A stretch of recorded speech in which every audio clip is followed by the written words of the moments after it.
We know you've been public on Tesla for a while. Mm-hmm. What would it take for you to throw in the towel? Points, unfortunately. Last 150 points. What would have to happen for you to throw in the towel and say, I give up on this short. This is not going to work? I think I'd have to see the company actually begin to make money selling products. And I should point out that we were also short Solar City that he bought in. That one worked out a little bit better than Tesla. So the fact of the matter is this is a company, as you point out, burns lots of cash. We think they're going to be burning close to $750 million to $1 billion a quarter for the next handful of quarters. It has not finished its gigafactory. The batteries are made by Panasonic. But most importantly, it has its big test ahead of it, the Model 3. It has been losing money selling $120,000 cars. But it hopes to make money selling a $35,000 car, which we think it will be a lot more than that. You have an executive departure list.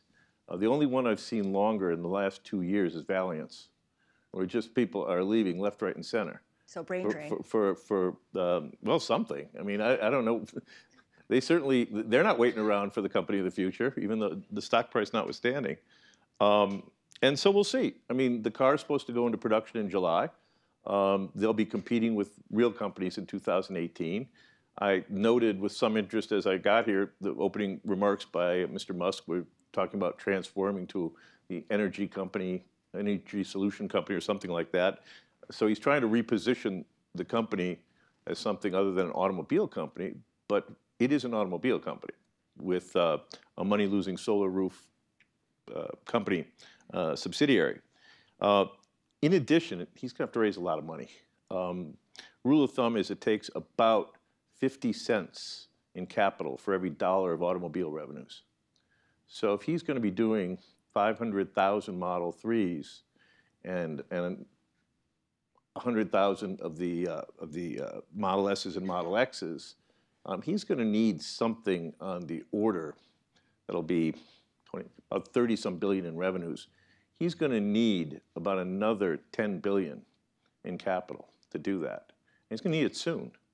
So the Teslarians should just brace themselves, because they're going to get a chance to buy a lot more stock or converts here, I suspect, in the coming months. What's the most likely way, in your view, that the Tesla story ends? Is it something that in the Model 3 doesn't live up to the hype? Probably, or is it something on the financial he actually side? starts making money. That'll probably be when it ends. No, but I mean, like, in terms of your thesis becoming validated, would it be more of a sort of investor strike, as in conditions change, there's a market downturn, people aren't willing to fund I think the Model losses? 3, if the Model 3 is not popular, that's got to hurt, right? I mean, that's the one everybody's waiting for. It's the one that the average person who can't afford an S or an X wants to be part of the Tesla revolution. And if the car's a lemon, I think that would be a problem. Now, the story will have morphed on to autonomous vehicles and software and the rest of it. But at the end of the day, he's got to make a car for the masses that is successful. So I think that's what we're going to watch.